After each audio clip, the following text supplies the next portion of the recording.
Good morning, folks. The real Captain Kirk here, live from Weather Trends 360 studio here in Bethlehem, Pennsylvania. It is the 10th of February. A lot to talk about today, so we are going to move at warp speed and hang on here for the end because me and the little one launched some rockets here over the weekend, unlike NASA. Looking real quick at last week, this weekend ending Saturday across the world. So these are world temperatures versus a year ago, the big map, and the small map inset left is versus average. What we like to see here is when you see trends both colder than last year and colder than average, then that's a really strong retail week for seasonal merchandise sales for winter clearance. Don't see that in the east. So it was cooler than last year in the east coast, but again, much above average. You have to go out toward maybe Texas, the southwest, where it was cooler than last year and cooler than average, and they had some snowstorm out there in Texas, so that was certainly a favorable spot. Australia has turned much colder, and look at the precip trends here, much wetter, so extinguishing some of those fires in Australia, in fact most of them. Southeast obviously was the wet spot, even wet spot globally. Had over 5 inches of rain here last week in the southeast, so very, very wet with severe weather and tornadoes, so a sign of things to come here. Looking at the U.S. temperature trends here this winter, this is national trends year over year, how our retail clients like to look at it. So we had a couple big cold snaps here, and we got one more coming up here, and seems to be that holiday weekends are the favorite spot.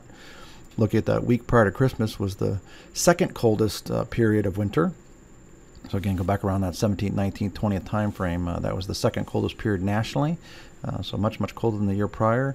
Then the next big cold snap was around Martin Luther King Jr. holiday weekend. That was actually the #1 coldest. Ironically, last year was also equally cold, so it was cold on cold. So the trends, the bars were not as severely different than a year ago. But again, that was the #1 coldest period so far this winter nationally. And looks like coldest period #3 is coming up here for Valentine's Day. So this warm up right now, but then a big plunge here as we get toward the weekend. So the #3 coldest period of winter is going to be Valentine's Day, and after that, it looks like maybe a couple more very brief shots of winter, but the pattern is generally much, much warmer than a year ago. Looking at Valentine's Day weekend, so again, a mild week nationally here, but this Valentine's Day period, Friday, Saturday, actually is very cold.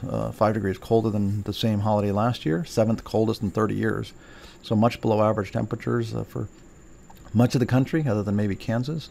Map left here is the precip trends. Again, driest in 5 years, 62% below average. Snowfall less than last year, 25% below average. So cold and dry is the theme, and so that's really good, strong for clearance sales and holiday sales here for our big retail clients. So a good holiday coming up.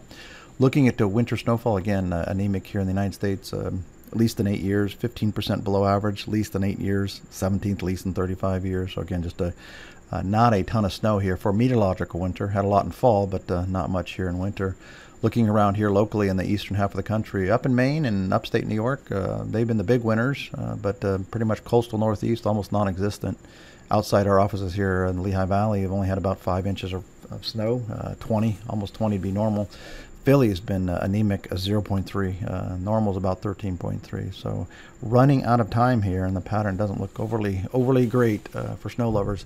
Snow cover here this morning, only about 37% of us have snow on the ground. That's below average and 7th least of the past 17 years. Looking at this week overall, 10 through 16 February, again, 1.9 degrees warmer than last year. Again, so the East Coast is a little misleading because we start off very warm but mild, but then end cold with the Valentine's Day weekend coming up. So again, a little bit of an up and down pattern here. So overall, we say it's 1.9 warmer than last year, 12th warmest in 35 years, wettest in 30 years, very wet. Again, another conveyor belt of moisture in the southeast. More severe thunderstorms potential, maybe not tornadoes, but we'll have to see here. Snowfall least than 38% less than last year and above average. We'll go through the snowfall maps here real quick because there's not a lot to talk about. Some in the interior northeast, away from the big cities. Another system down in the Four Corners areas. Wednesday kind of fizzles. Thursday in the northeast, again, pre-Valentine's Day, some snow. And then Valentine's Day, again, some in the high elevations of the Rocky Mountains on Friday and then Saturday. So not a whole lot here to talk about. Looking at next week, 17 through 23 February, again, 9.4 degrees warmer than last year. This is the 5th warmest in 35 years, so much above average temperatures here for the week overall. Now, keep in mind, there will be pulses of brief shots of cold weather, but then again, the overall theme is just really warm ahead of these cold fronts, and then a brief day or two of cold weather, and then it exits just as quickly as it came in.